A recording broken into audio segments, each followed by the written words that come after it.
On est reparti pour une nouvelle vidéo. Nono est avec nous. Salut Nono. Salut Sacha. Le PSG aux portes de l'élimination de la Ligue des Champions, même si ce n'est pas fini. Mais bon, voilà, on n'y croit plus vraiment. Ça va être très compliqué. Nono, il y a un tirage au sort demain. On l'a oublié, demain, jeudi. Tirage au sort de la Coupe du Monde des clubs qui se déroulera aux États-Unis l'été prochain. Un an avant la Coupe du Monde aux États-Unis, Mexique, Canada. Donc le tirage au sort. Donc cette Coupe du Monde aussi a enfin trouvé un diffuseur officiel. Ça a été attribué aujourd'hui. La Coupe du Monde des clubs sera diffusée officiellement sur DAZN du 13 juin au 13 juillet. Est-ce que Nono, tu vas suivre avec intérêt le tirage au sort de la Coupe du Monde des clubs l'année prochaine? Il y a City, il y a le Real, il y a l'Atlético Madrid, il y a Manchester City, puis il y a des clubs africains, brésiliens, asiatiques. Est-ce que tu vas suivre tout ça? Est-ce qu'il y a des clubs français? Il n'y a que le Paris Saint-Germain. Il n'y a que le Paris Saint-Germain. Bon, la Coupe du Monde des clubs, voilà, au mois d'août. Voilà, Non, c'est au mois de juin, c'est au mois de juin. Au mois de juin, les mecs, ils vont avoir des vacances hyper limitées. Bon, voilà, le fric, le pognon. Bon, ça suffit. Tu vas encore avoir des matchs en bois, tu vas avoir des blessures. Bon, voilà. Mais est-ce que tu vas suivre la compétition et le tirage au sort demain? Non, pas du tout. Tu vas pas suivre la compétition. Si le PSG joue l'été prochain, tu regarderas pas.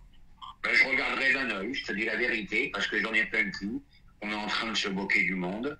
Voilà, on sait plus quoi faire. Moi, je trouve qu'il y a assez de compétition. On rajoute une Coupe du Monde des clubs. Oui, d'accord, mais est-ce que toi, tu vas regarder? Oui, regardez, bien sûr que je vais regarder. Demain, il y a un PSG Real, je vais regarder. Mais l'ensemble de la compétition, je ne serais pas... Si Paris gagne la Coupe du Monde des clubs, est-ce que ce serait une grande performance ou pas du tout? Bien sûr, si les plus gros, ils sont là. Bien sûr. Il n'y a pas tous les plus gros, mais il y a des grands clubs européens. Mais bon, voilà, on reverra. On en reparlera. On verra le tirage au sort demain pour suivre d'un œil. Bref, le pognon a pris le pouvoir quand même. Hein. Alors, le pognon a pris le pouvoir. Nono, tu fais pas si bien dire. Information aujourd'hui.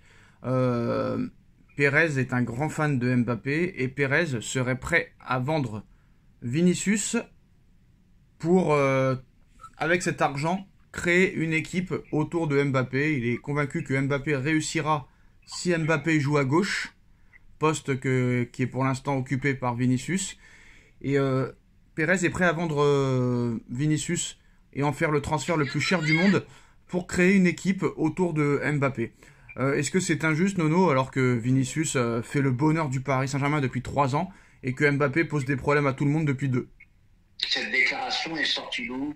Alors c'est apparemment sur Marca. Florentino Pérez a choisi Mbappé. Il a aussi demandé à ce qu'il soit mis dans les meilleures conditions, d'où son placement récent à gauche depuis la blessure de Vinicius. Et Pérez n'est pas contre l'idée de vendre Vini pour faire la plus grosse vente du monde. Et pour l'instant, il y a l'Arabie Saoudite, il y a que l'Arabie Saoudite qui est prêt à proposer un transfert, sachant que pour l'instant, il n'y a pas d'autres clubs qui se sont manifestés.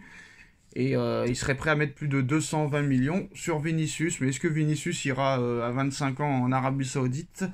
D'accord, l'argent, mais à un moment donné, je ne sais pas. Donc est-ce que c'est injuste et est-ce que tu crois à cette info? C'est plus qu'injuste. Vinicius est plus, à l'instant T, Vinicius est plus fort que Mbappé, est plus jeune, est plus fort. Bon, Pérez, c'est son obsession. Mbappé, comme en France, les médias, c'est leur obsession. Mbappé, il n'y a rien derrière. Bon, voilà. Monsieur Pérez, qu'on a toujours dit que c'était un très grand président, patati patata, et lui aussi, il a le syndrome Mbappé. Écoute, je sais pas quoi te dire, hein. Le mec, il a le meilleur attaquant du monde, il est prêt à le vendre pour Mbappé. Donc, point d'interrogation. Moi, je suis de plus en plus surpris et c'est de plus en plus difficile à comprendre. Manchester City a proposé 60 millions d'euros au PSG pour Vitinha l'été dernier et Chelsea a proposé plus de 70 millions d'euros au PSG pour Kang-in Lee. Quand tu vois leur saison de cette année, fallait-il les vendre? Je te dis franchement, à ces prix-là, je commence à discuter. Hein. Donc voilà, City quand même, qui était intéressé par Vitinha et Chelsea par Kang-in Lee. Donc voilà. Tu vois, je suis quand même surpris. Hein. Voilà, Kang-in Lee, 70 millions, où on va, quoi.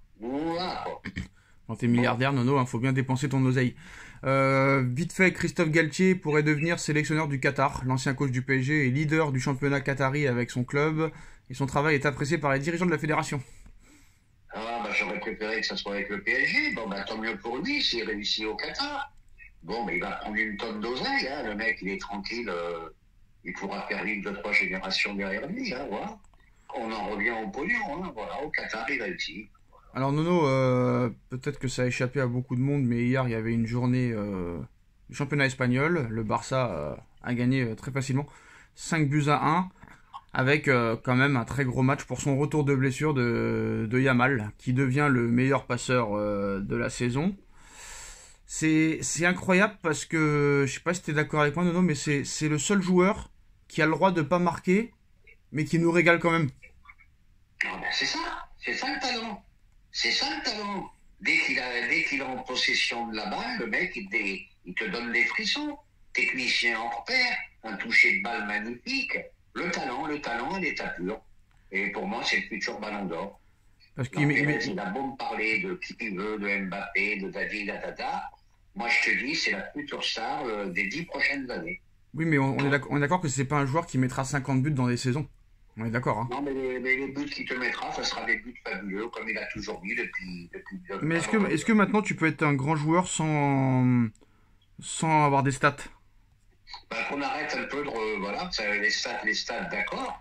Bah voilà, t'as l'exemple Mbappé, hein. Oui, mais par exemple, Rafinha, cette saison avec le Barça, c'est 19 buts, 9 passes décisives, et pourtant on n'en parle pas trop. On en parle moins, mais oui, mais ça dépend, c'est le choix, c'est ton choix personnel aussi. Est-ce que tu préfères les stats à un rendement Bah, le problème, Nono, est-ce que tu peux avoir un ballon d'or sans stats? Bien sûr, Bah, oui, mais bon, bref. bien sûr, t'es décisif, 3 passes décisives en finale de Ligue des Champions, bah, c'est des stats. Oui, encore faut-il les mettre, hein. Et de toute façon, il plante des pions dans les moments importants, on l'a vu au championnat d'Europe. Voilà, puis en plus ça devient le meilleur dribbleur aussi. Donc voilà, il est adoubé en tout cas par la presse espagnole. Ah ben, il peut être adoubé. Là, pour une fois, je suis d'accord. Là, pour moi, c'est le phénomène à venir, hein. Il fait des différences énormes. Euh, Moi, Nono, ce qui m'impressionne aussi, c'est les petits footix hein, qui étaient pour quand même que Paris arrête les stars, ne plus recruter de stars, et ils voient maintenant que c'est de la merde, et bah maintenant tout le monde veut que Paris fasse revenir des stars. L'hypocrisie au plus haut sommet, hein, Nono, hein. Ah ben, l'hypocrisie au plus haut degré, mais le problème, ce qu'ils comprennent pas, parce que c'est là qu'on voit qu'il faut quand même une connaissance du foot, des stars comme Messi, Ronaldo, tout ça, je les vois pas venir, à part le petit Yamal, je vois pas de joueurs vraiment supérieurs, je veux dire. Voilà, ça va être difficile, hein. Il y a pas 10 stars dans le monde entier en ce moment, hein. Ah voilà, Il les y a des costauds. bons joueurs, il y a des grands joueurs, mais les super Messi, Ronaldo, pour l'instant, je n'en vois pas, Et à pour, part le petit et Yamal. pour finir, Nono, ça a coûté 1 milliard la Coupe du Monde des clubs à DAZN. Et ben voilà, qu'est-ce que je te disais? Voilà où on en arrive. Voilà le football, le pognon. Voilà. Et bah voilà, les postos, c'est la fin de cette vidéo. Dites-nous en commentaire. Et on se retrouve pour le débrief du Real ce soir. Tchuss. Tchuss!